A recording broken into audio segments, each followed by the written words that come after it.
이 저녁 시간에 함께 나와서 이렇게 찬양하며 또 기도하는 모습 볼 때에 얼마나 감사하고 또 감동인지 모르겠습니다. 오늘 밤 여러분들이 드린 모든 기도가 하나도 땅에 떨어지지 아니하고 아름다운 향기 되어 언제나 하늘 보자 올라가기를 주님의 이름으로 축원합니다. 기도하겠습니다. 아버지 하나님 감사합니다. 이 저녁 시간에 또 이제 저희들이 함께 말씀을 듣습니다. 성령 하나님, 우리 한 사람 한 사람에게 친히 말씀하여 주시옵소서. 예수님의 이름으로 기도합니다. 아멘. 오늘 저녁 우리가 읽은 말씀은 로마서의 말씀인데, 로마서 전체의 중심 주제를 한마디로 요약하라고 한다면 로마서의 주제는 하나님의 복음이라고 말할 수 있습니다. 아예 로마서를 한 단어로 요약해 보십시오라고 물으신다면 로마서의 주제는 복음입니다. 예수 그리스도를 믿음으로 말미암아 죄사함 받고 구원받아 하나님의 백성이 된다라고 하는 그 복된 소식, 이 복음이 바로 로마서의 주제이기도 합니다. 그래서 바울은 로마서의 서론이라고 할 수 있는 1장 1절부터 17절까지 이 짧은 절수 안에서 복음이라는 말을 7번 반복해서 강조합니다.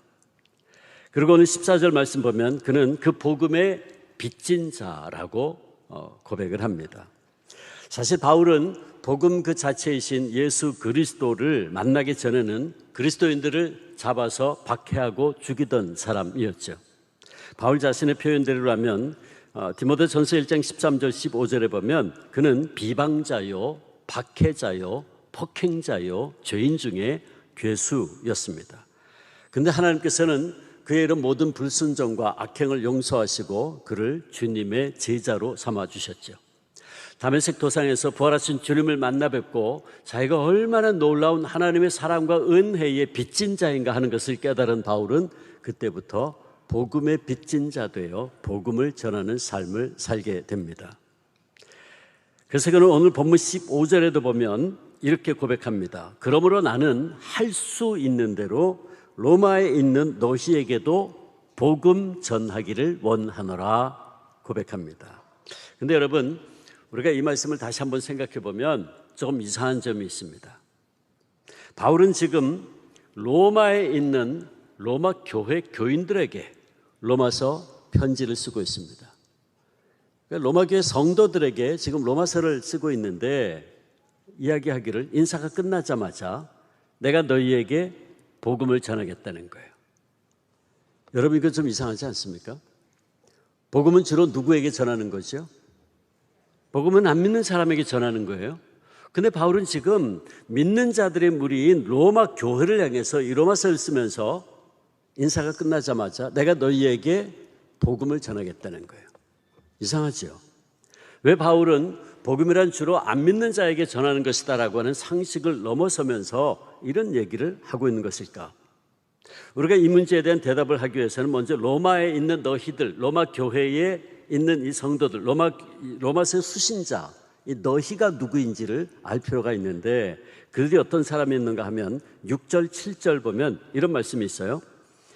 너희도 그들 중에서 예수 그리스도의 것으로 부르심을 입은 자니라. 로마에서 하나님의 사랑하심을 받고 성도로 부르심을 입은 모든 자에게 하나님 우리 아버지와 주 예수 그리스도로부터 은혜와 평강이 있기를 원하노라 그랬습니다. 자, 15절에 보면 로마에 있는 너희에게 복음을 전하겠다 그랬는데 6절 보면 너희가 누구인지를 세 가지로 설명했어요. 6절, 7절에. 자, 너희도 그들 중에 있다. 그럼 너희가 누구인가? 첫째, 6절 보면 예수 그리스도의 것으로 부르심을 입은 자들이다. 로마에 있는 너희는 누군가? 예수 그리스도의 것이라는 거예요. 예수님의 소유된 백성, 예수님의 피와 물로 값주고 사신받은 예수 그리스도의 소유된 백성들이다. 그 말이죠. 그 다음 두 번째, 7절 보면 로마에 있는 너희는 하나님의 사랑을 받는 자들이다. 하나님의 사랑하심을 받고 하나밖에 없는 외아들 예수 그리스도를 십자가에 아낌없이 내어주신 그 하나님 아버지의 사랑을 입은 사람들이다. 그 말이죠. 그 다음에 세 번째, 성도로 부르심을 받은 자들이다. 성도로 부르심을 입은 모든 자 그랬어요. 성도, 거룩한 백성이라는 말이죠. 거룩하다라고 하는 것은 구별된다 하는 그런 뜻이죠. 세상의 수많은 사람들 가운데 내가 너를 내 백성으로 구별지어 세웠다. 이게 성도죠. 거룩한 백성, 구별된 백성이에요. 자, 그러면 로마에 있는 너희는 누구인가? 예수 그리스도의 것이에요. 하나님 사랑받는 자들이에요. 성도로 부르심을 입은 자들입니다. 이 세 가지 신분은 우리 모두에게 주어진 너무나도 놀라운 신분이에요. 신분의식이죠. 여러분, 저와 여러분은 누군가요? 저와 여러분은 예수 그리스도의 것입니다. 아멘. 저와 여러분은 하나님 사랑받는 자들입니다. 아멘. 저와 여러분은 성도로 부르심을 입은 자들입니다. 아멘. 제가 오늘 이 말씀에 대해서 반복해서 강조할 텐데 여기에 복음이 있어요. 자, 어쨌든 다시, 그러면 로마에 있는 너희는 누군가? 예수의 것이고 하나님 사랑받는 자들이고 성도로 부르심을 입은 자들인데 바울은 그들에게 복음을 전하겠다는 거예요. 이거 이상하지 않나요? 아니, 예수의 것이고 하나님 사랑받는 자들이고 성도로 부르심을 입은 자들에게 도대체 왜 복음이 필요합니까? 바울이 지금 뭔가 착각하고 있는 건 아닐까요?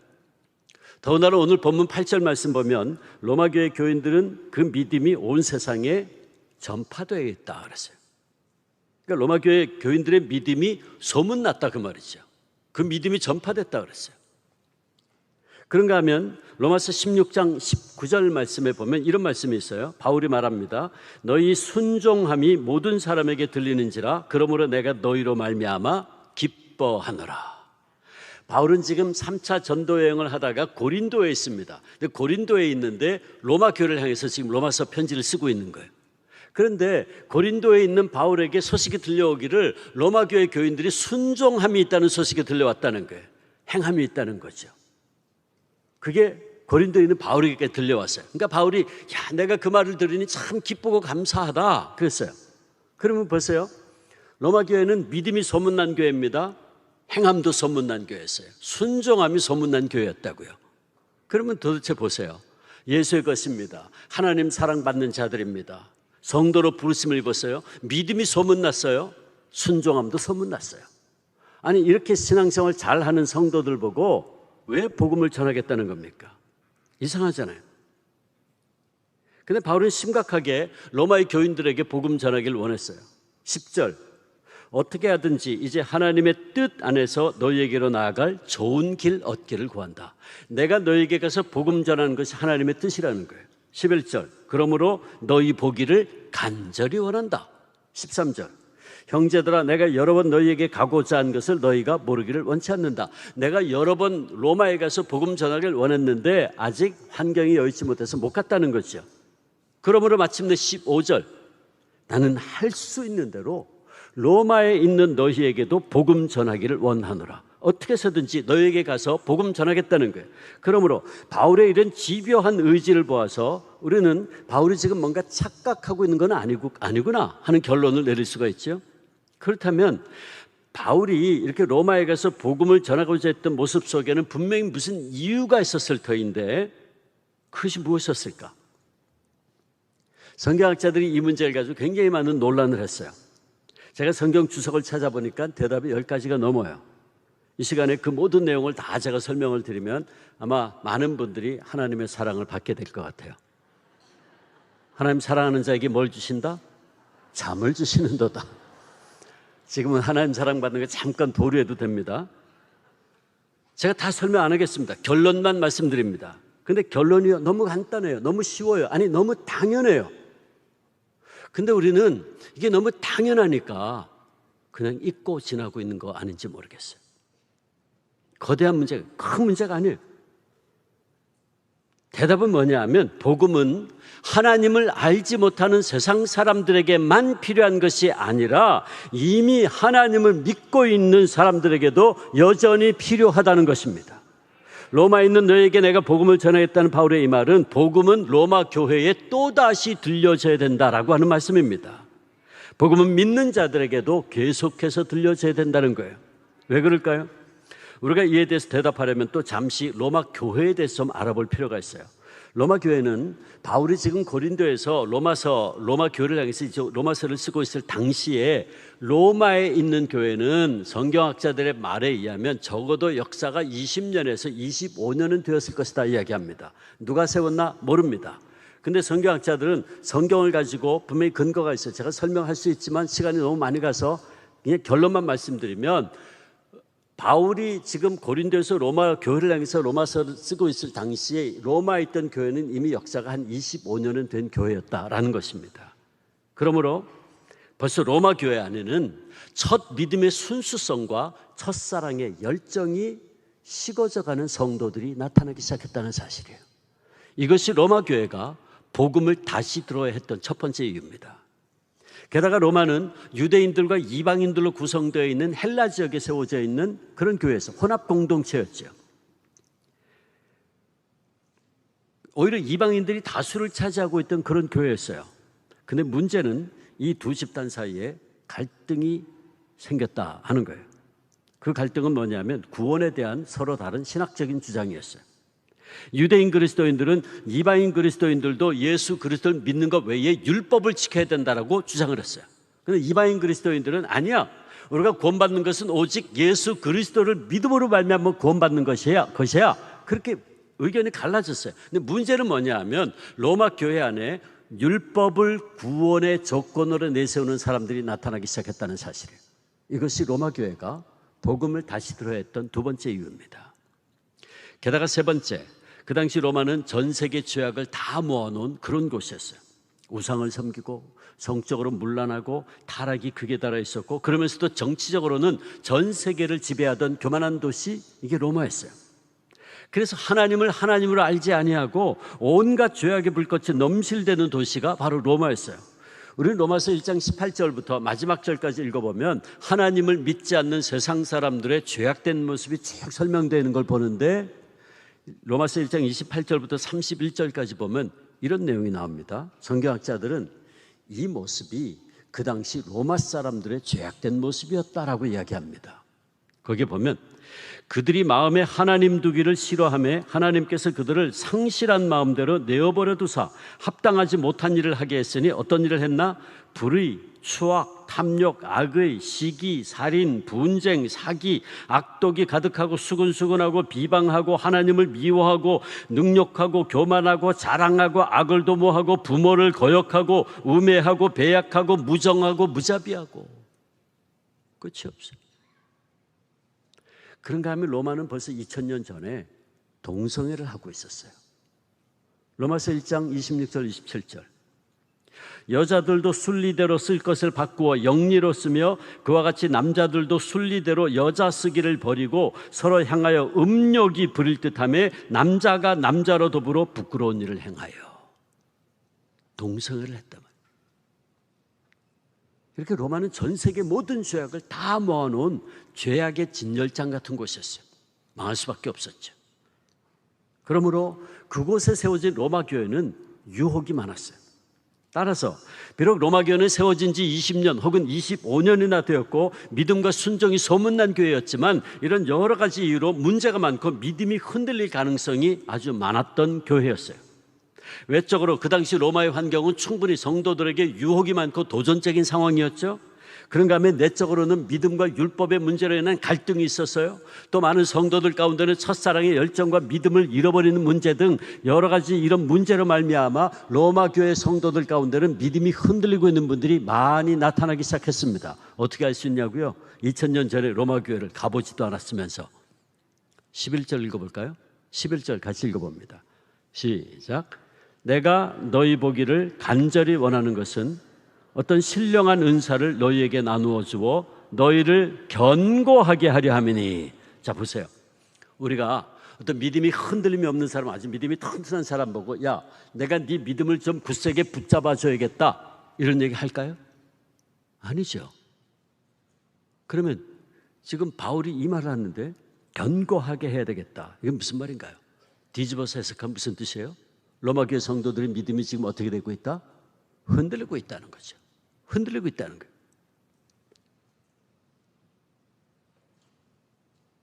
그래서 바울은 11절에서 볼 수 있는 대로 이런 여러 가지 문제로 말미암아 믿음이 흔들리고 있는 로마 교회 성도들을 다시 한번 견고하게 세워지기 위해서 신령한 은사를 나누어주길 원했어요. 여기 신령한 은사는 로마서 전체를 흐름을 볼 때 복음을 말하는 겁니다. 다시 말해 바울은 복음을 통해서 믿음의 감격과 믿음의 열정을 잃어버린 로마의 성도들에게 복음의 불을 다시 불붙여주길 원했던 겁니다. 바울은 은혜가 아닌 율법을 주장하는 사람들에게, 그리고 첫사랑을 잃어버린 성도들에게, 그리고 세상적인 유혹에 직면해 있는 그들에게 복음을 통해서 다시 한번 영적 재각성을 불러일으키기 위해서 로마서를 썼습니다. 이것이 바울이 로마서를 쓰게 된 중요한 동기들 가운데 하나입니다. 진실로 하나님께서는 이 로마서를 통해서 역사상 수많은 사람들의 심령에 영적 부흥을 불러일으키셨어요. 그래서 우리는 흔히 로마서를 교회 갱신의 성경이다 라고도 말합니다. 우리는 지난 2000년의 교회 역사를 통해서 이 로마서 말씀을 통해서 그 심령에 영적 혁명을 경험했던 수많은 믿음의 선배들을 만날 수 있어요. 4세기의 성자 어거스틴, 나이 30이 넘도록 방탕한 삶을 살다가 그는 마침내 로마서 13장 13절 14절 말씀 앞에 거꾸로집니다. 이런 말씀이 있습니다. 나주와 같이 단정히 행하고 방탕과 술 취하지 말고 음란과 호색하지 말고 쟁투와 시기하지 말고 오직 주 예수 그리스도를 옷 입고 정력을 위하여 육신의 일을 도모하지 말라. 그는 그 말씀 앞에 거꾸로져요. 그리고 회개하고 주님께 돌아오죠. 그 다음에 또 한 분, 16세기에 위대한 종교개혁가였던 마틴 루터, 그도 역시 로마서 말씀에 의해서 영적 혁명을 경험합니다. 그는 많은 기도와 금식과 또 극단적인 금욕생활을 했지만 참 자유함과 구원의 확신이 없었어요. 신학 박사가 되고 나중에 신학교에서 가르치는데도 구원의 확신이 없었습니다. 기쁨이 없었어요. 그러다가 비텐베르라는 신학교에서 학생들에게 로마서 강의를 하다가 그는 마침내 참 빛을 발견합니다. 그로 하여금 참 빛을 발견하게 한 말씀이 그 유명한 로마서 1장 17절 말씀이에요. 같이 읽어볼까요? 로마서 1장 17절 같이 시작. 복음에는 하나님의 의가 나타나서 믿음으로 믿음에 이르게 하나니 기록된 바 오직 의인은 믿음으로 말미암아 살리라. 아멘. 아, 그렇구나. 오직 믿음이구나. 솔라 피데, 행함이 아니구나. 율법이 아니구나. 오직 믿음이구나. 그래서 종교개혁의 횃불을 높이 들었어요. 그로부터 약 200년 뒤에 이 믿음으로 말미암아 의롭게 된다는 로마서의 말씀은 저 유명한 감리교회의 창시자 요한 웨슬리 목사를 뒤집어 놨어요. 여러분, 우리가 이렇게 로마서 말씀에 의해서 영적 혁명을 경험했던 사람들이 예를 들자면 끝이 없을 거예요. 자, 그렇다면 예수 그리스도의 것으로 부름받고 하나님 사랑받는 수영로교회 성도 여러분, 이제 우리 얘기를 좀 해볼까요? 루터 얘기 말고, 그 누구 얘기 말고 저와 여러분의 얘기를 좀 해볼까요? 여러분, 우리는 어떻습니까? 혹시 오늘 우리에게도 복음이 다시 들려져야 하지는 않습니까? 로마교회 성도들에게 복음이 다시 들려져야 했듯이 오늘 우리에게도 이 복음이 다시 들려져야 하지는 않습니까? 어떤 목사님이 이런 말씀한 걸 들은 기억이 있어요. 복음, 즉 예수 그리스도를 정말로 필요로 하는 사람들이 오늘날 교회 밖에보다 교회 안에 더 많이 있다. 여러분 어떻게 생각하십니까? 십자가 앞에서 깨어져야 될 사람이 교회 밖이 아니라 교회 안에 있고 하나님의 사랑 앞에서 그 굳고 교만한 마음이 녹아져야 될 사람들이 오늘날 교회 밖에보다 교회 안에 더 많이 있다는 것입니다. 제가 아까 우리 그리스도인들이 누구인가 세 가지 신분, 로마교회 성도들이 그 세 가지 신분 반복해서 말씀드릴 거라 그랬죠. 그럼 제가 그 세 가지를 통해서 한번 여러분에게 물어보겠습니다. 예수 그리스도의 것으로 부르심을 입은 성도 여러분, 그렇다면 오늘 우리에게는 나는 예수의 것입니다 라고 하는 확신과 감사가 있습니까? 아멘. 바울이 로마서 14장 8절에 나는 사나 죽으나 주의 것이라 그랬는데 여러분 이 고백이 오늘 저와 여러분의 고백입니까? 혹시 입술로는 나 주님의 것입니다 라고 말은 하지만 여전히 때때로 내가 내 인생의 주인 되어 살고 있지는 않나요? 제가 한동안 담임 목사로 섬겼던 교회에서 그 당시에 46살밖에 되지 않던 한 집사님이 계세요. 잊을 수 없는 분인데 한씨 성을 가진 한 집사님이었어요. 근데 그분이 갑자기 뇌졸중으로 미처 손을 쓸 틈도 없이 우리 곁을 떠난 그런 안타까운 사건이 있었습니다. 근데 제가 섬기던 교회에 아주 심한 우울증으로 고통받고 있는 분이 또 한 분이 있었는데, 어느 주일날 저녁 예배까지 다 마치고 나서 그 댁에 신방을 갔어요. 그 우울증 환자 댁에 신방을 갔는데 한 집사님도 같이 갔어요. 가서 다 예배 마치고 나오는데 그 한 집사님이 그 우울증 환자의 등을 두드려 드리면서 우리 이 다음에 시간 있으면 기도원 올라가서 기도합시다 라고 위로해 주시던 집사님이 닷새 뒤에 그렇게 가실 줄은 꿈에도 생각 못했어요. 새벽에 연락이 왔어요. 서울 한양대학병원 응급실에 실려갔다고. 달려갔습니다. 이미 의식이 없었습니다. 그리고 그 길로 그는 그렇게 우리 곁을 떠났습니다. 얼마나 황망했던지요. 그러나 그럼에도 불구하고 우리는 그분이 가신 곳이 어딘지 너무나 분명히 알고 있었기에 그분을 보내드릴 수 있었어요. 왜냐하면 그분이 이런 분이었거든요. 그렇게 많이 배운 분은 아니었어요. 언젠가 저한테 와서 저를 툭 치면서 목사님 저는 가방끈이 짧아요 그렇게 이야기하던 분이었어요. 하루 벌어 하루를 일하던 그런 힘든 삶을 살았지만 얼마나 맑고 투명한 그런 깨끗한 심령을 소유한 분이었는지 몰라요. 언젠가 저한테 또 와서 그런 얘기를 한 적이 있어요. 목사님 나 같은 거, 나같이 보잘것없는 것 그냥 내버려두면 지옥의 땔감으로밖에 쓸모없는 나를 위해서 예수님께서 십자가 위에서 물과 피를 다 흘리셔서 나를 예수의 것 삼아주셨어요. 목사님 저 예수의 것입니다. 저 예수의 것입니다. 얼마나 감사한지요. 그렇게 고백하던 분이었어요. 그러게 우리는 그분이 가신 곳이 어딘지 너무나 분명히 알았기에 그 황망함 속에서도 그분을 보내드릴 수 있었어요. 그렇다면 이 시간 제가 다시 한번 감히 성도 여러분들에게 도전적인 질문을 던져보겠습니다. 여러분은 오늘 밤에 내가 그렇게 주님의 부름을 받는다면 아멘 주님 저를 주님께 쓴 것으로 불러주시니 주님 감사합니다 고백할 수 있습니까? 만약 이 질문에 혹시 우리 가운데 단 한 분이라도 확실하게 고백할 수 없는 분이 있다면 오늘 이 설교는 그분을 위한 것입니다. 그가 복음을 다시 들어야 할 뿐이에요. 여러분 신앙생활 20년, 30년, 40년, 50년 소용없어요. 집사, 권사, 장로, 목사 다 소용없어요. 이 질문에 대답할 수 없다면 그는 복음을 다시 들어야 됩니다. 두 번째, 여러분 오늘 우리에게는 내가 하나님 사랑받는 자라고 하는 신부의식과 감사가 있습니까? 나는 복음의 빚진 자라고 하는 하나님의 사랑과 은혜의 빚진 자라고 하는 감사와 감격이 우리에게 있습니까? 오늘 우리에게 나 같은 죄인 살리신 그 찬송을 부를 때 내 심령 깊은 곳에서 감사와 감격의 눈물이 흐르고 있습니까? 저는 그 찬송을 부를 때마다 또 생각나는 분이 한 분 있어요. 제가 미국에 가서 공부를 할 때에 제가 목회를 같이 하면서 공부를 한 적이 있습니다. 미국 보스턴에서 제가 박사과정을 공부를 하면서 이민교회였던 미국 장로교에 소속된 한인교회를 제가 담임을 하면서 공부를 한 적이 있는데 제가 섬기던 교회에 이런 분들이 있었어요. 부부가 교회를 나오는데 열심히 나오세요. 근데 그 아내 되시는 집사님은 얼마나 예쁘게 신앙생활을 하는지 몰라요. 근데 이 남편 되시는 분은 교회는 열심히 나오시는데 신앙생활을 안 해요. 그분들은 뉴햄프셔주에 살고 있었고 거기서 보스턴까지 내려오는데 차로 한 2시간 걸려요. 그 주일이 되면 이 남편께서 아주 젠틀맨입니다. 아주 신사입니다. 자기 부인 옆자리에 탁 모시고 2시간을 차를 몰고 내려와요. 그러고 자기 부인은 예배당 안에 잘 모셔다 드리고 자기는 안 들어와. 자기는 교회 앞에 주차장에서 혼자 책 보고 있든지 담배 피우고 있든지 안 들어오는 거예요. 여러 번 권했어요. 볼 때마다 같이 신앙생활 합시다. 예수 믿읍시다. 근데 그럴 때마다 말이에요. 대답을 안 해. 그리고 씩 웃으면서 고개 싹 돌려요. 야, 이런 분 말이에요. 대책이 없어요. 뭐 이래서 못 믿겠고 저래서 못 믿겠고 그러면 대답이라도 해줄 텐데 대답도 안 해. 그리고 싹 웃으면서 고개 돌려요. 그때는요 사실은 나중에 속으로 참 얄밉더라고요. 한 대 지어박을 수도 없고. 근데 그러던 어느 날 말이에요. 이분이 몸이 계속 시원찮고 아픈 거예요. 피곤한 거예요. 힘들어요. 병원에 갔어요. 종합진단을 했는데 결과는 암 판정이 났어요. 수술을 하려고 들어갔는데 30분 만에 나왔어요. 뚜껑을 도로 닫았대. 어떻게 된 거냐 그랬더니 혈관을 통해서 암세포가 온몸에 다 퍼졌대요. 병원에서 더 이상 할 게 없다고. 그냥 돌아가서 삶을 정리하라고 돌려보내버린 거예요.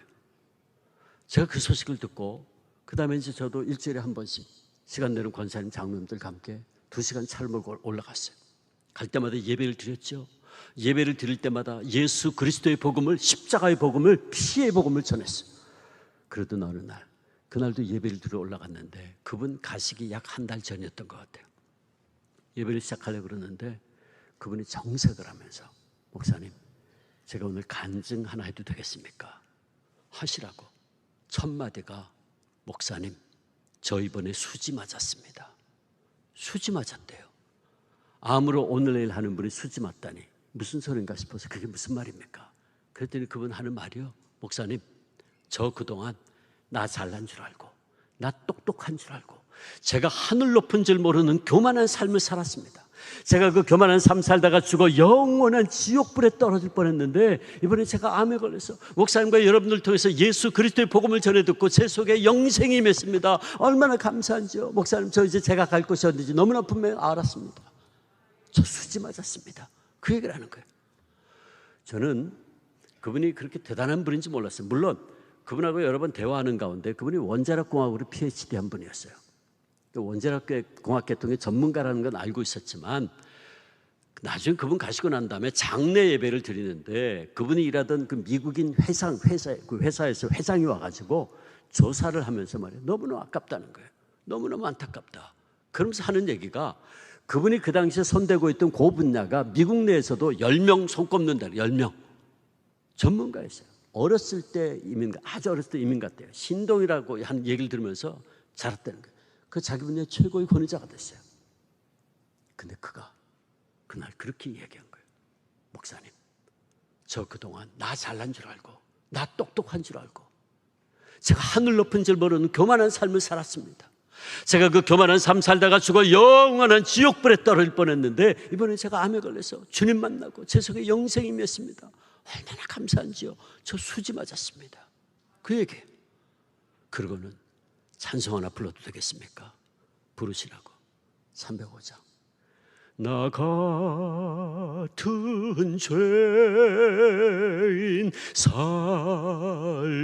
살리신 주의 놀라워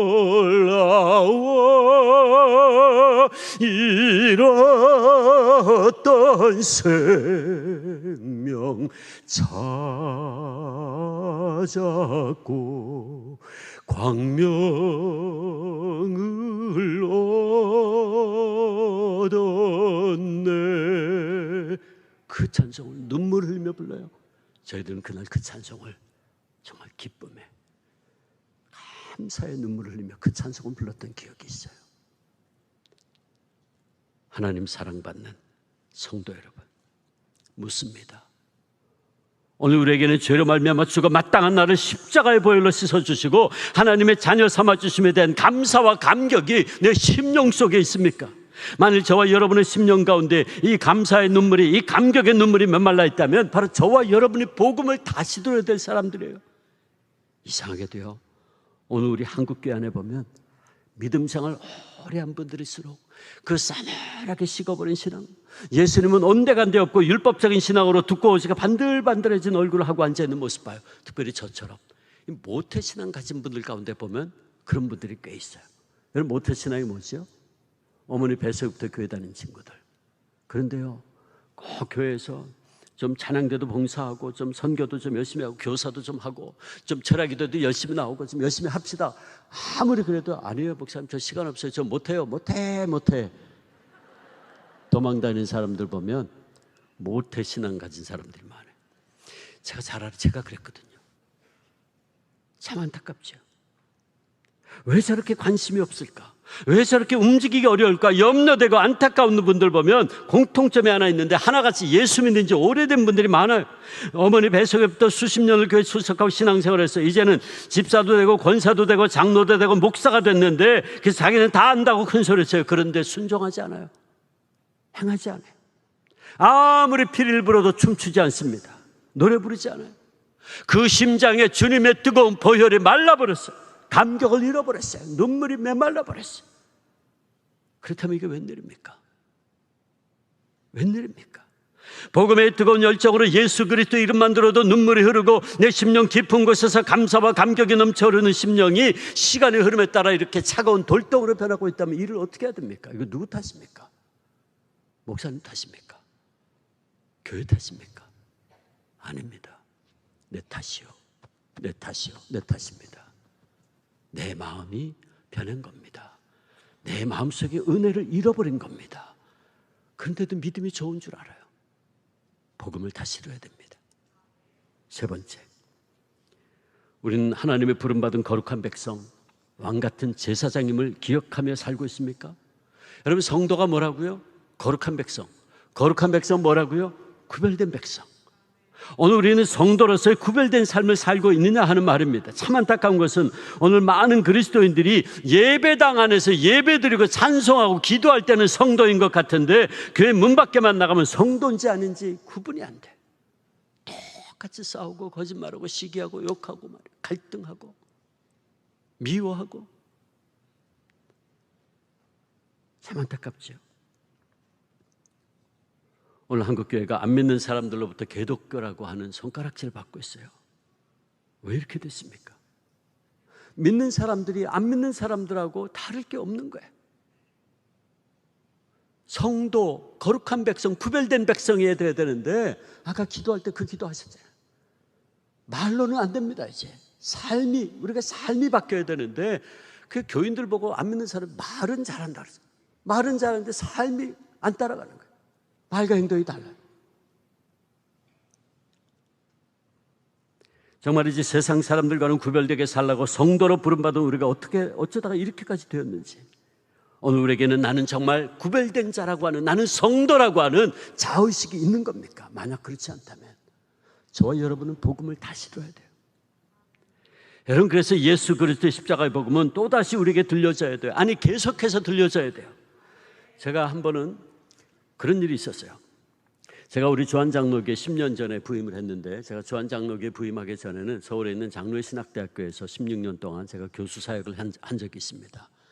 예배 설교학을 가르치는 교수로 섬겼는데, 저희 학교에서는 항상 이제 4교 시간, 채플 시간, 예배 시간이었어요. 4교시 예배 시간 되면 전교생이 2,500명이 다 채플에 모여서, 예배당에 모여서 매일 이제 예배를 드리는데, 한 학기 동안 예배 드릴 때에 반은 교수님들이 설교를 하고 반은 외부에서 강사 목사님들이 와서 설교를 했어요. 근데 저는 예배 설교학을 가르치는 선생이니까 설교, 그날 이제 예배당 안에 딱 들어가면, 채플 안에 들어가면 제일 먼저 보는 게 본문이 뭔가, 설교 제목이 뭔가, 그거 먼저 늘 이제 봤어요. 근데 한 번은 외부에서 강사 목사님이 오셨어요. 강사 목사님이 오셨는데 설교 본문을 딱 보니까 요한복음 3장 16절이에요. 근데 제가 그 말씀을 딱 보는 순간 제 마음속에 말이에요, 걱정이 탁 되는 거예요. 아이고, 이 유명한 말씀을 가지고 하나님이 세상을 이처럼 사랑하사 독생자를 주셨으니 이는 저를 믿는 자마다 멸망치 않고 영생을 얻게 하려 하심이라는 이 말씀, 이 유명한 말씀 가지고 지금 이 신학생들이 교회 가면 다 전도사님이어서 저 말씀 가지고 학생들에게 설교하고 가르치는데, 아이고, 저 유명한 말씀 가지고 이 신학생들한테, 이 전도사님들한테 이거 어떻게 설교하려고 그러나 걱정이 되는 거예요. 그런데요, 조금 있다가요, 성령님이요 저한테, 야 이놈아, 야 이 녀석아, 네가 복음을 다시 들어야 되겠구나 말씀하시는데 얼마나 놀랐는지, 화들짝 놀랐어요. 하나님이 세상을 이처럼 사랑하사 독생자를 주셨으니 이는 저를 믿는 자마다 멸망치 않고 영생을 얻게 하려 하심이라는 이 말씀은 듣고 또 들어도 골백 번을 들어도 그렇죠 주님, 그렇죠 주님, 주님 날 위해서 십자가에 죽으시고 날 구원해 주셨죠. 그래서 내가 영생을 얻게 됐죠. 감사합니다, 또 감사합니다. 골백 번을 감사해도 부족한데, 아이고, 이 말씀 가지고 저 목사님 어떻게 설교하려고 그러나, 네가 복음을 다시 들어야 되겠구나 말씀하시는데 얼마나 놀랐는지 말이에요. 무뎌져 있는 저, 무감격해져 있는 저, 감사할 줄 모르고 십자가의 복음에 대해서 무감각해져 있던 저, 얼마나 놀랐는지. 여러분, 그래서요, 복음은 계속해서 우리에게 들려줘야 돼요. 그렇다면 여러분, 복음을 다시 듣는다는 건 뭡니까?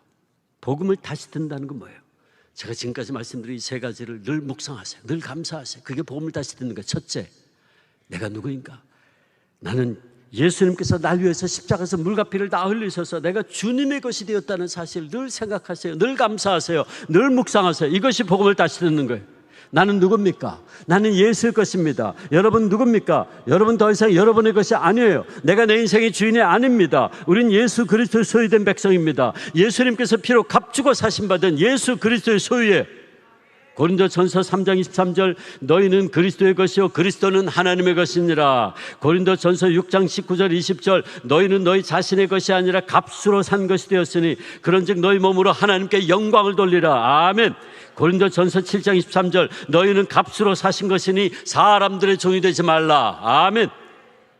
그렇습니다. 우린 예수님께서 피로 값주고 사신 예수 그리스도의 것이에요. 자, 그런데 한번 생각해 보세요. 저와 여러분이 예수의 것 되기 위해서 한 것이 무엇이 있습니까? 여러분, 우리가 무엇으로 우리의 죄값을 다 치르고 참 자유하고 구원받을 수 있었습니까? 우리가 아무리 고행을 많이 하고 또 뭐 착한 일을 많이 하면 우리가 구원받을 수 있나요? 그래서 예수의 것 될 수 있나요? 우리가 로또에 당첨돼서 10억, 100억을 교회 앞에 헌금을 하면 그럼 우리가 죄사함 받고 예수의 것 될 수 있나요? 아니잖아요. 여러분, 저와 여러분이 어떻게 예수의 것 됐습니까? 예수님께서 십자가 위에서 뭐라고 말씀하셨죠? 다 이루었다. 다 이루었다. 이 말, 테텔레스타이라고 하는 이 말이 무슨 뜻이냐면 값을 다 치렀다, 그런 말입니다. 값을 다 치렀다는 거예요. 내가 너희의 죄값을 예수님께서 다 치렀다. 피값으로 다 치렀다는 거예요. 그게 다 이루었다는 단어의 뜻입니다. 테텔레스타이, 다 치루었다. 여러분, 그래서 우리가 죄사함 받고 우리가 예수의 것 됐어요. 에베소 1장 7절 우리는 그리스도 안에서 그의 은혜의 풍성함을 따라 그의 피로 말미암아 속량 그 죄사함을 받았느니라. 아멘. 여러분, 이 얼마나 놀라운 복음입니까? 무엇이 복음입니까? 이보다 더 귀한 복된 소식이 어디 있어요? 이 얼마나 놀라운 하나님의 사랑의 이야기입니까? 그러므로 두 번째, 복음을 다시 듣는다는 것은 주님께서 십자가 위에서 나를 얼마나 사랑하셨는지를 늘 감사하세요. 늘 묵상하세요. 그것이 복음을 다시 듣는 거예요. 여러분, 나는 누굽니까? 우리는 누굽니까? 우리는 말로 다 할 수 없는, 그 무엇으로도 바꿀 수 없는 하나님의 놀라운 사랑과 은혜를 받은 빚진 자들입니다. 그러므로 내가 그 놀라운 십자가의 사랑과 그 부르심을 입은 하나님의 백성임을 늘 묵상하고 감사하세요. 그것이 복음을 다시 듣는 거예요. 자, 그런데 여러분, 또 생각해 봅시다. 저와 여러분이 하나님의 그 엄청난 십자가의 사랑을 받을 만한 무슨 자격이 있었나요? 저는 아무리 생각해도 제가 주님의 십자가의 사랑을 받을 자격이 있었다고 생각되지 않아요. 그런데 하나님 아버지께서요, 저와 여러분을 일방적으로 사랑하셔서 아들 예수 그리스도를 십자가에 못 박았어요. 저와 여러분이 달려야 될 십자가에 주님이 대신 달리셨어요. 저와 여러분이 맞아야 될 채찍을 주님이 대신 맞으셨어요. 저와 여러분이 찔려야 될 창에 주님이 대신 찔리셨어요. 저와 여러분이 받아야 될 멸시와 천대와 침뱉음을 주님이 대신 받으셨어요. 저와 여러분이 흘려야 될 물과 피를 주님이 대신 다 흘리셨어요. 여러분, 이 얼마나 놀라운 사랑의 얘기입니까? 그러므로 내가 얼마나 놀라운 이 십자가의 사랑을 입고 있는지 늘 묵상하세요. 늘 감사하세요. 그것이 복음을 다시 듣는 거예요.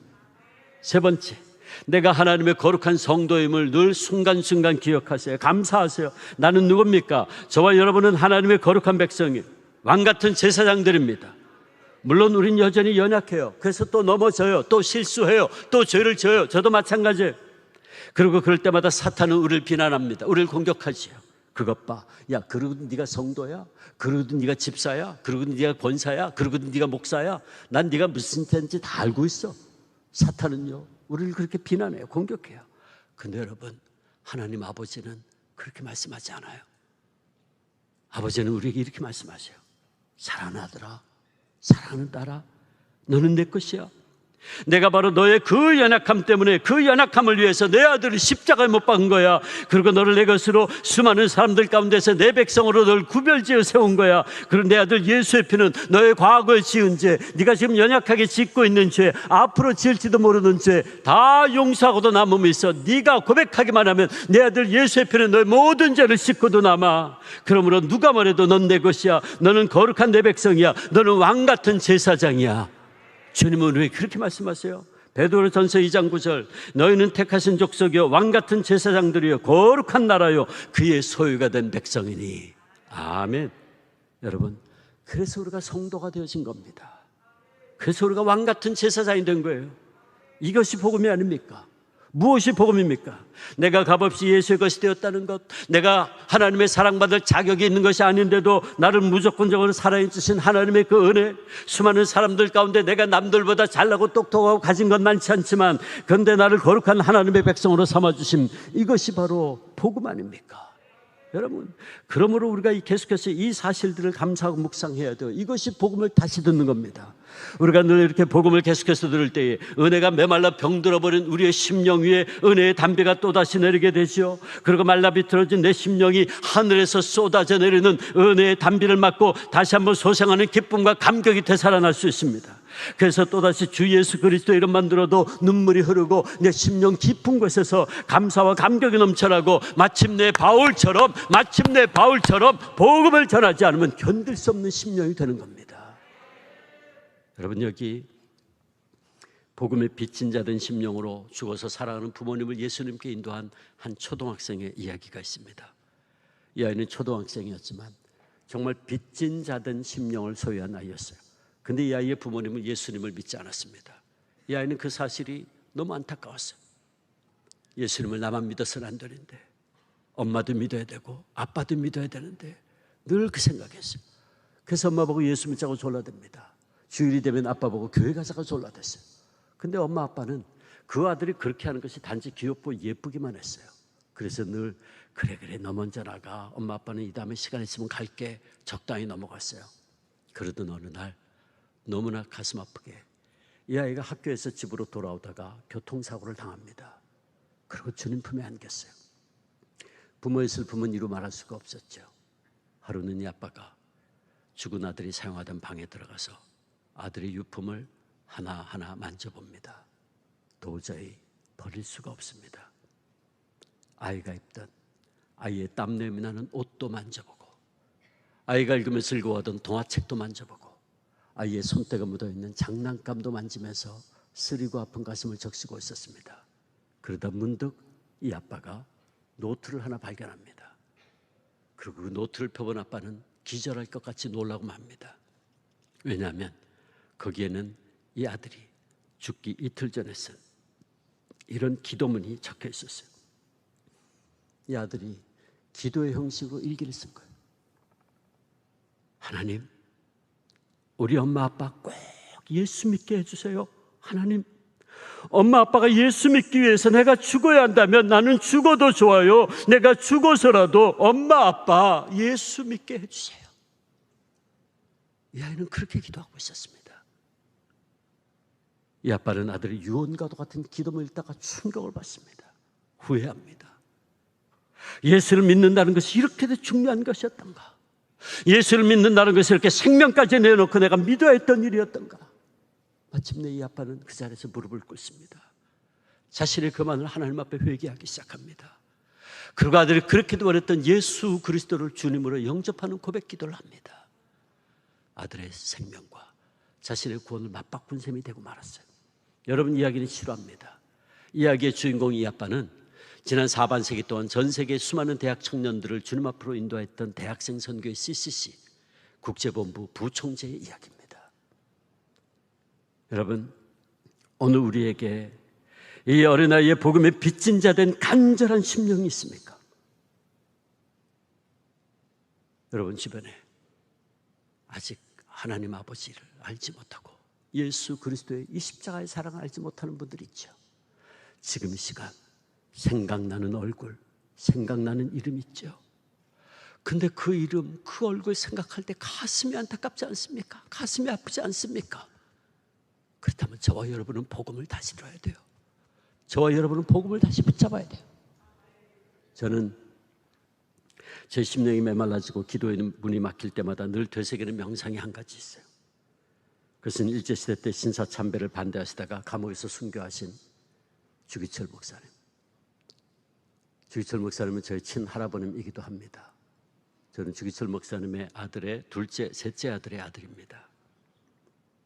목사님 감옥에서 고문당할 때마다 늘 남기셨던 기도문이 하나 있어요. 고난의 명상이라고 하는 기도입니다. 그는 이렇게 기도하고 있었어요. 주님을 위하여 오는 고난을 내가 이제 피하였다가 이 다음에 무슨 낯으로 주님을 대하오리이까? 주님을 위하여 이제 당하는 수옥을, 감옥의 갇힘을 내가 피하였다가 주님께서 너는 내 이름으로 평안과 즐거움은 다 받아 누리고 고난의 자는 어찌하고 왔느냐고 물으시면 나는 무슨 말로 대답하랴? 주님을 위하여 오는 십자가를 내가 이제 피하였다가 이 다음 주님께서 너는 내가 너에게 남겨준 유일한 유산인 고난의 십자가는 어찌하고 왔느냐고 물으시면 나는 무슨 말로 대답하랴? 그는 감옥에서 고문을 당할 때마다 십자가를 붙잡고 있었어요. 엄청난 고난의 세월을 보낸 분이었어요. 어렸을 때부터 저희 아버님들을 통해서 할아버지 감옥에서 고문당했던 많은 이야기를 들었어요. 언젠가 한 번은 저희 숙부님께서 저한테 그런 얘기를 해줘요. 물론 저희 아버님들 다 소천하셨습니다. 근데 저희 숙부님 서울 영락교회 장로님이셨는데 저한테 그런 얘기를 해주세요. 아들만 4형제였습니다. 위에 3형제는 이미 커서 뿔뿔이 흩어서 도망 다니고 있었고 제일 큰 아버님이 이미 그 당시에 신학 공부를 하고 신학생이었어요. 그래서 신사참배 반대하느라고 또 역시 숨어서 도망 다니고 있었고, 근데 저희 집안에 그 당시에 초등학생이었던 저희 숙부님, 그리고 할머님, 그리고 증조 할머님, 그러니까 주기철 목사 어머님, 그 당시 팔순 할머니였는데 세 식구가 있었어요. 근데 한 번은 평양 형무소에서 면회를 오라는 연락이 왔대요. 평소에 면회가도 안 시켜주던 사람들이 면회 오라 그러니까 할렐루야 감사하다 달려갔대요. 그랬더니 그날따라 평양 형무소장이 나와서 맞이하더래요.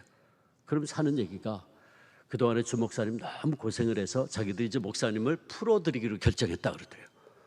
아니 면회도 안 시켜주던 사람들이 갑자기 풀어준다니까 그래도 어쨌든 감사합니다 인사를 했대요. 그랬더니 한 가지 더 드릴 말씀이 있다. 뭐냐 그랬더니 목사님을 보내드릴 테니까 자기들이 택시까지 대절해 드릴 테니까 차 타고 모시고 가면서 가시다가 평양에 그 서기산이라고 하는 곳이 있었는데 거기에 일제가 큰 신사를 세워놨거든요.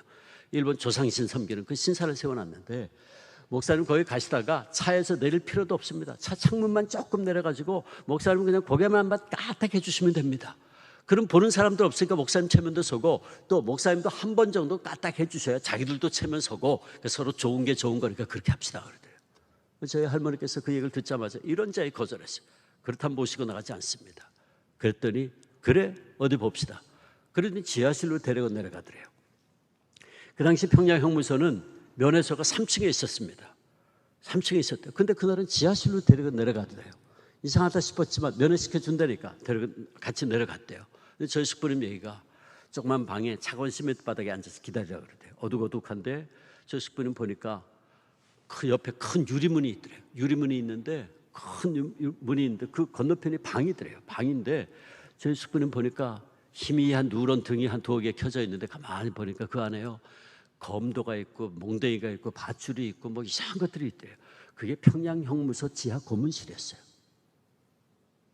그래서 저게 뭔가 그러고 있는데요. 조금 있다가 목사님이 간수등에 엎혀서 나오시더래요. 얼마나 고문을 당했는지 이제 간수등에 엎혀 나오시다가 가족들이 와 있는 모습 보니까 목사님도 반갑게 손을 흔드셨대요. 저희 숙부님도 자기 아버지가 나오니까 이제 반가워서 손을 흔들었대요. 그런데 조금 있다가 형사들이 목사님 팔을 딱 잡더래요. 잡더니 공중에다가 딱 매달아 놓는 거예요. 그네처럼 대롱대롱 매달아 놓는 거예요. 이렇게 해서 조금 있다 보니까 형사들이 삥 둘러서는데요. 몽둥이를 들고 그중에 검도를 들고 있는 녀석이요. 기합설 내면서 목사님을 빡 때리더니 밀더래요. 목사님 매달려 있으니까 때리고 미니까 반대편으로 몸이 갈 거 아니에요. 그래서 저쪽 반대편에 있던 녀석이 몽둥이로 때리고 나중에는 막 사정없이 내리치는데 저희 숙부님 초등학생이 자기 아버지가 자기 눈앞에서 이렇게 비참하게 얻어맞는 모습 보시고는 놀래가지고 벌벌벌 떨면서 보고 있고 저희 할머님 옆에서 눈 감고 기도하시고 저희 증조 할머니 당신 아들이 당신 눈앞에서 비참하게 얻어맞는 모습 보시고는 몇 대 맞는 모습 보시고 금방 절도하시고 그래서 제 숙부는 보니까 당신 아버지가 20대 정도 맞으니까 기절하시대요. 이 기절하신 분을 찬물을 끼얹더니 정신 차리게 하고 내려서는 의자에 앉아서 마주보게 하더래요. 그러더니 조금 있다가 형사들 둘이 나오더니 저희 할머니한테 와가지고 네 남편 빨리 회유하고 신사참배하게 하고 데리고 가라 말이지. 막 윽박 지르는데 저희 할머니 안 듣죠. 눈 감고 계속 기도하시니까 그중에 한 녀석이 약이 올랐는지 워카발로 저희 할머니 가슴을 발로 차는데 저리 나가 동그라지는데 쫓아가서 발로 차고 짓이기고 막 별의별 욕을 다 하더래요. 근데 일본 사람들요 참 잔인했어요. 참 잔인했어요. 아직도 회개하지 않는 거 보면 참 안타까운데 어린 자식 앞에서, 가족들 앞에서요, 소위 성고문을 했어요. 옷을 벗기고 별짓을 다 한 거예요. 그러니까 저희 숙부님이 말이에요, 자기 눈앞에 벌어지는 이게 지금 초등학생이 그 이해가 됩니까? 그게. 그 자기 아버지를 봤대. 목사님도 눈 감고 막 기도하고 계시대요. 근데 그 순간만큼 아버지가 너무너무 원망스럽다는 거예요. 어머니가 저렇게 비참하게 당한 건데 아빠가 왜 안 도와주냐 말이에요. 지금 초등학생이 지금 이 장면을 이해를 못하는 거예요. 이 상황을 지금. 그 아버지가 그렇게 원망스럽더래. 그런데요, 저희 할머니 온몸으로 그렇게 계속 기도하시더라는 거예요. 그랬더니 나중에 지독한 년이라고 욕을 하더니 그 다음에 들어가더래요. 들어가더니 목사님 바로 앞에 큰 유리문이 있는데 그 바로 앞에 책상을 놓더니 책상 위에다가 목사님을 눕히더래요. 눕혀놓고서는 조금 있다 보니까 누런 주전자가 있는데 그 주전자에 물이 가득 들어있는데 거기다가 시뻘건 고춧가루를 막 풀더래요. 고춧가루를 다 풀더니 그 다음에 목사님 그 책상 위에 이렇게 눕혀놓고 끝에 목이 젖혀지게 해놓고서는, 그러고는 형사들이요 올라가서 목사님 온몸 팔다리 머리 다 찍어 누르고는 강제로 입 벌려가지고 고춧가루 주전자를 입에다 들이붓는 거예요. 그걸 들이붓는데 처음에는 목사님 고통스러우니까 막 이제 고개를 흔들면서 막 반항을 하는데요, 그게 움직이니까 또 기도로 넘어가니까, 이게 식도로 넘어가는 게 아니라 기도로 넘어가니까 고춧가루가 이게 얼마나 고통스럽습니까? 막 콜록콜록 하면서 막 고통스러운 표정을 짓는데 조금 있다 보니까요, 저 숙부님 보니까 자기 아버지가 그냥 축 처지더래. 기절을 하시는 건지 뭐 더 이상 뭐 반항할 기력도 없었겠죠. 워낙 고문을 당했으니까. 근데 뭐 그걸 들이붓는데, 그걸 들이붓는 걸 마시지 않으면 숨을 못 쉬니까 뭐 들이붓는데 뭐 코로 반은 흘러 넘치고 막 그러더래요. 근데 보니까요, 자기 아버지 배가 진짜 이렇게 불러오더래요. 농구공처럼 불러오더래요. 한 주전자를 다 들이붓더니 조금 있다가 목사님 배 위에다가 의자를 하나 올려놓더래요. 그러더니 가족들 보고 보라고 자기들이 희죽거리면서 형사 두 녀석이요, 목사님 배 위에 있는 의자에 팍 주저앉더래요. 저희 숙부님 보니까 자기 아버지가 꼭 하는데 조금 있다가요, 목사님 입에서 코에서 눈에서 귀에서 붉은 게 흘러나오는데 핀지 고춧가루 물인지 말이에요. 그 모습 보고 저희 숙부님 너무 충격받아가지고 실어증에 걸렸어요. 몇 년 동안 말을 못하는 거예요. 엄마가 안 돼가지고 바보같이 돼버렸어요. 그리고 저희 정조 할머니 완전히 거의 실성하다 싶어요. 그 자식 바로 앞에서 자기 아들을 이렇게 비참하게 고문당하는. 그래가지고 나중에 나오셔가지고요, 길바닥 다니면서 막 길 다니면서 아무나 붙잡고 내 아들 살려달라고 막 울면서 돌아다니는 거, 실성한 노인처럼 돼가지고 비참했습니다. 그런 고문 끝에 순교하셨죠. 7년 동안 감옥에서 고문 끝에 순교하셨어요. 순교하신 뒤에 시신 가져가라고 연락이 왔습니다. 달려갔더니 사각뼈짝 2개를 엮어다가 시신을 내주는데 온몸이 시커멓게 썩어 있더래요. 피골이 상접하고. 모시고 와서 장례 절차가 시작됐어요. 평양 잔정교회 교인들이 달려오고, 저희 아버님 그 당시 중학생이었는데 저희 아버님 12살 때, 저 숙부님 초등학생 때 이제 장례 절차가 벌어지는데, 저희 할머님이 시신 위에 흰 볼을 덮고 이제 시신 염을 하셔, 시신을 직접 닦으셨는데, 이제 시신을 닦으려고 흰 볼을 이렇게 들잖아요. 그래서 들고서는 손으로 해서 이렇게 닦다 보니까 목사님 손 발이 바깥으로 삐져나온 거예요. 흰 볼 바깥으로 나온 거예요. 근데 저희 아버님하고 숙부님하고 동시에 보셨다고 그러더라고요. 딱 봤는데 목사님 손 발에 보니까 손톱 발톱이 하나도 없더래요. 대나무를 얇게 썰어가지고 쑤셔놓고 벤치로 다 잡아 뽑아버렸어요. 발은 망치로 후려쳐가지고 발 모양이 없더래요. 그냥 뭉그러져 있더래요. 발톱 하나도 없고. 근데 저희 숙부님 얘기가 또 어린 마음에 자기 아버지 그 모습이 너무 비참한데 그게 창피하더래. 어린 마음에. 그래서 그때는 또 어머니가 원망스럽더래요. 왜? 우리 가족이 아닌 다른 가족들, 다른 분들도 있는데 왜 내 아버지의 비참한 모습을 보여주나 해서 그때는 또 엄마가 원망스럽다. 그래서 자기도 모르게 이러고 있었대. 가렸다는 거예요. 근데 저희 할머님 시신 닦아 내려오다가 막내 아들이 이러고 있으니까 손 치우라고 탁 보니까 손발이 그만이에요. 그러니까 미처 저희 할머님도 그걸 못 보셨던 거예요. 근데 애들이 보고 그걸 충격받는 모습 보시고 그때서야 눈치채시고는 황급히 다시 흰 볼을 내려놓고는 얘들아 미안하다. 그리고 한참 우셨다 그러더라고요.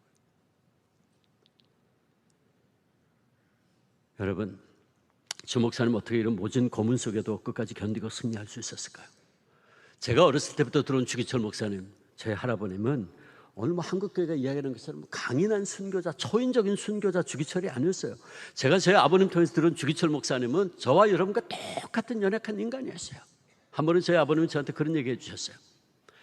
목사님이 7년 동안 5번 정도 가석방돼서 잠깐 나왔다 들어갔어요. 그게 또 일제가 쓰던 치졸한 작전이었어요. 가족들, 팔순, 노모, 처자식 비참하게 만들어 놓고는 보내는 거야, 집에. 그 흔들리라고. 저희 아버님들 학교만 가면 퇴학당했어요. 저희 아버님 같은 게 초등학교 7번 퇴학당했어요. 제가 여쭤봤어요. 왜 이렇게 퇴학당했습니까? 뭐 만성을 피웠습니까? 공부를 못했습니까? 그게 아니고 월요일날 아침에 조회 시간만 되면 동쪽을 향해서 동경, 그 히로토 천왕을 살아있는 신이라고 그랬어요. 현인신. 그래가지고 그 천왕이 있는 자리를 향해서 90도 각도로 절시켰거든. 그게 동방요배예요. 근데 집에서 그거 하면 큰일 난다 교육받았으니까 월요일 아침에 조회 시간에 다 절하고 있는데 혼자 이렇게 있어요. 저 자식 누구야? 저거 신사참배 반대하는 순학질 목사 자식이다. 퇴학당하고. 배급 제도였잖아, 일제시대 때. 배급 다 끊어버리고 아무도 못 도와주게 하고 산재교회 교인들이 목사님 가족들 굶고 있다 하는 얘기 듣고 뭐 옥수수라도 좀 갖다 주면 들키면 그분 또 끌려가지고 일주일 동안 장로님들 얻어맞고 감옥살이하고 그랬어요. 그러니까 가족들 비참하게 만들어 놓고 목사님을 가끔가다 집으로 가석방 그러면서 보내는 거예요. 그 흔들리라고. 근데 한 번은 목사님 또 가석방 돼서 나오셨는데 저희 아버님이 그때 집에 있었어요. 근데 배가 고파가지고 먹을 게 없었으니까 굶고 있었는데 어머니가 어디서 구해왔는지 밥을 구해다가 목사님 식사 대접을 했대요. 그러니까 목사님이요, 밥이 이렇게 맛있냐고 하면서 막 허겁지겁 드시대요. 근데 저희 숙부님 이제 그거 보고 저거 아버지가 좀 안 남겨주나 이제 그걸 이제 기다리고 있는데 조금 있다 밖에서 또 왁작지껄 소리가 들리더래요. 조금 있다가요 또 일제 형사 하나가 또 문을 빵 차고 들어오는데요. 저희 아버는 그게 잊혀지지가 않는데 수갑을 여기다 손에 딱 들고 돌리면서 주기철 나와! 그러면서 또 빵 차고 들어오더래요. 그래서 놀래가지고 저희 아버님이 그 형사 보고 다시 당신 아버지를 보셨대요. 봤더니 목사님이 더 이상 식사를 못하시고 손을 푸르 떨더니 조금 있다 수저를 내려놓으시던 당신 어머님 계신 방으로 팔순 노모 계신 방으로 도망치듯이 달려가시대요. 그 앞에 무릎 꿇고 어머님 나 같은 약졸이 장기간의 고문은 견디기 어렵습니다. 어머님 제가 중간에 변절할까 봐 너무너무 두렵습니다. 저 위해서 기도해 주세요. 저희 증조 할머니하고 목사님하고 부둥켜 안고서 울면서 기도하다가 끌려가셨어요. 왔냐? 가자. 그러지 않았어요. 저 여러분과 똑같은 인간이었어요. 사실 저희 집에서는 목사님 순교할 것도 알았어요. 순교 이틀 전에 저희 증조 할머니 꿈에 목사님 나타나셨대요. 그 흰 두루마리 입고 나오셔서 어머니에게 절을 하고 가셨대요. 그래서 증조 할머니가 아침에 일어나가지고 당신 며느리죠. 저희 할머니한테 얘야 나 간밤에 주목사 봤다. 주목사 이렇게 인사하고 가더라. 그 얘기를 딱 들으시는 순간 저희 할머니께서 직감하셔서 아 순교하시는구나.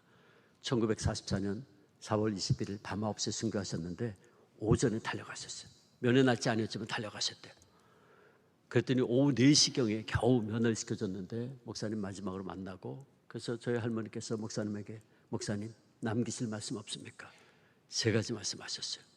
첫째는 어머니하고 아이들 당신에게 부탁합니다. 미안합니다. 그는 팔순의 노모를 제대로 모시지 못하고 날 붙들러 다니는 것을 안타까워했던 아들이었습니다. 4명의 아들, 그중에는 어린 것도 있는데 제대로 양육하지 못하고 아버지로서 역할을 하지 못하는 걸 가슴 아파했던 아버지였어요.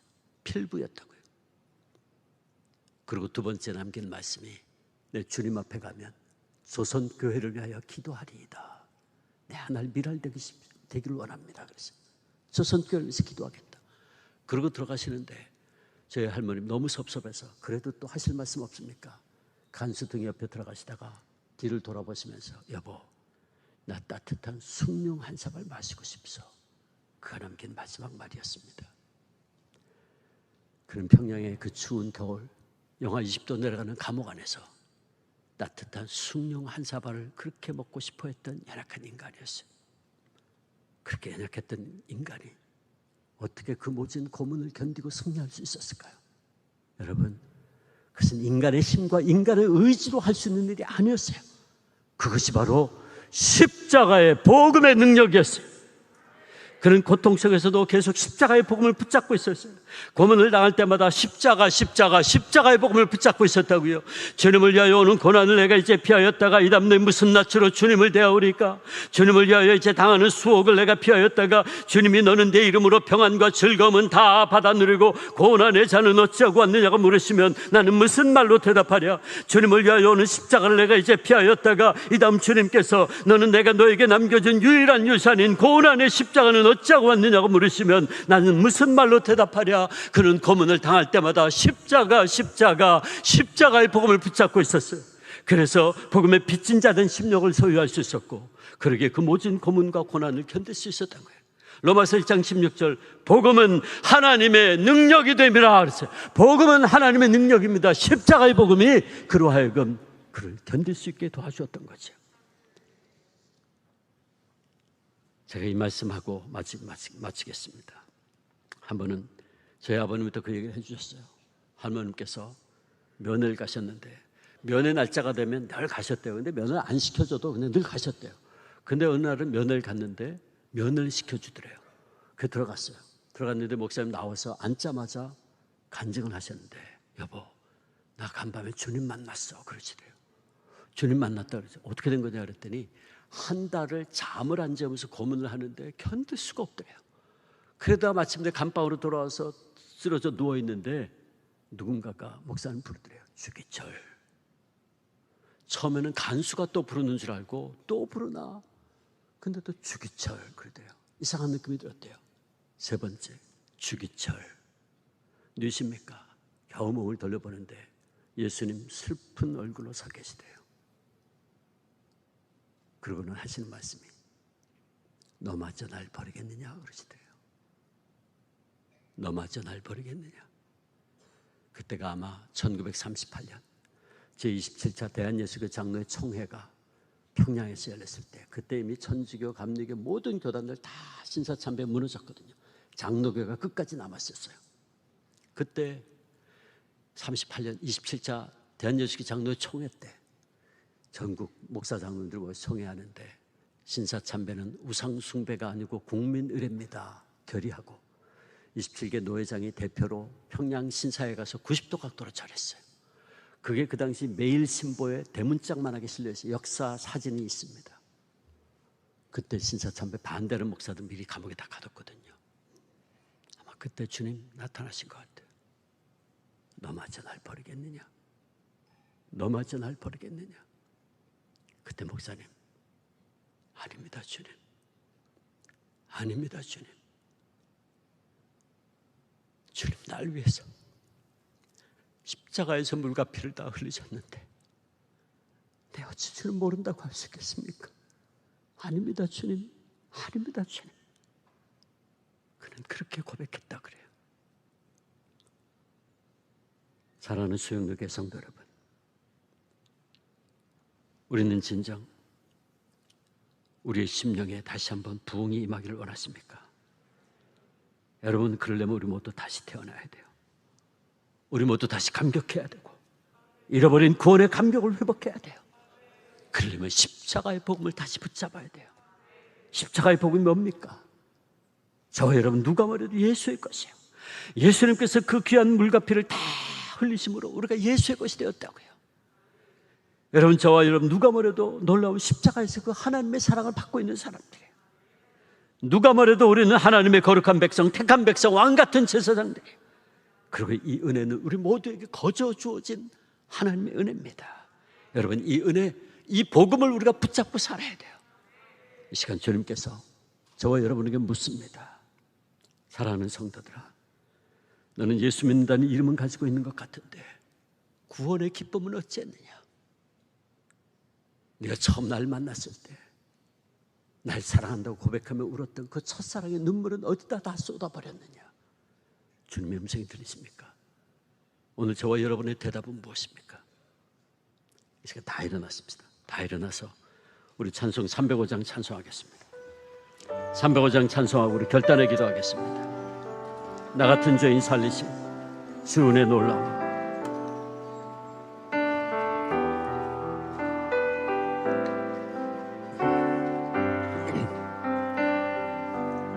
나 같은 죄인 살리신 주의 놀라운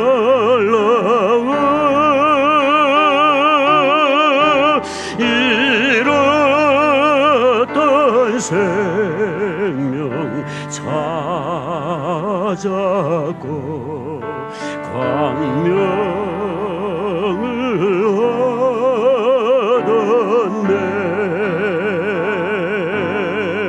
큰 죄악에서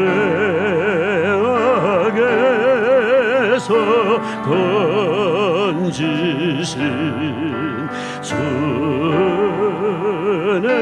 고마워.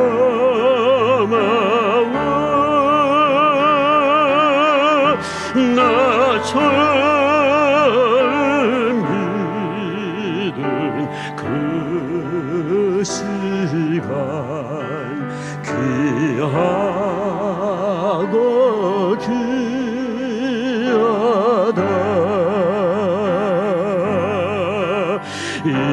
이제껏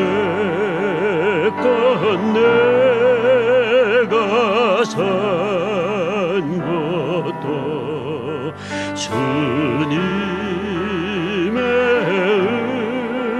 은혜라. 또 너를 장차 본향에 인도해 주시리. 우리 가슴에 손을 얹고 거기서 우리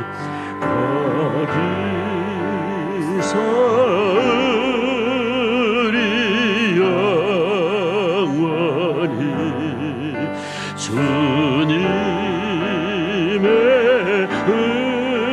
은혜로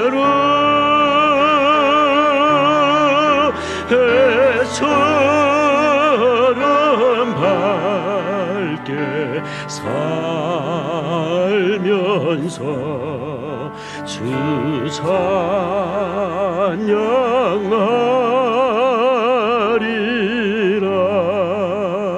반주에 계속 반주해 주시기 바랍니다. 여러분, 이 시간 우리 같이 곧 기도하겠는데 먼저 우리 고백하면 좋겠어요. 여러분, 지금까지 살아오시면서 우리가 입술로는 예 주님, 제가 주님 뜻대로 살겠습니다 하지만 사실은 얼마나 많은 순간을 우리가 여전히 내 뜻대로, 내 고집대로, 내가 원하는 내 인생의 내 주인 되어 살고 있지는 않았습니까? 그리고 조금만 힘들어도, 조금만 어려워도 하나님 날 사랑하지 않는다고 하나님의 사랑을 의심하고 원망하고 불평하지는 않았습니까? 내가 성도라고 하는 사실을 잊어버린 채 세상 사람과 똑같이 미워하고 욕하고 시기하고 싸우고 구별되지 않은 모습을 살아오지는 않았습니까? 이 시간 먼저 우리 주님 앞에 그 모두 우리의 부족한 모습 다시 한번 고백합시다. 주님의 보혈로, 주님의 보혈로 다 깨끗이 다시 한번 씻어달라고 우리 고백하고 그 이후에 결단을 기도할 텐데, 결단은 주님 오늘 우리에게 십자가의 복음을 다시 들려주시니 감사합니다. 이제 이 십자가의 복음 듣고 나아가 이 복음 알지 못한 이들에게 이 복음 전하겠습니다. 결단하는 이 시간 될 수 있길 바랍니다. 이 시간 다시 우리 모두 한번 주님 부르고 같이 통성으로 기도합니다. 주님, 아버지 하나님, 아버지 하나님 감사합니다. 이 밤에 우리에게 다시 한번 복음을 들려주시는 주님 감사합니다. 내가 누가 인간을 잊어버리고 돌아갔습니다. 내가 예수를 싸워볼까 길에서 손을 잡히시다 하셨는데도 아버지 하나님, 우리는 얼마나 많은 순간을 여전히 내가 내 인생의 주인되어 살아왔습니다.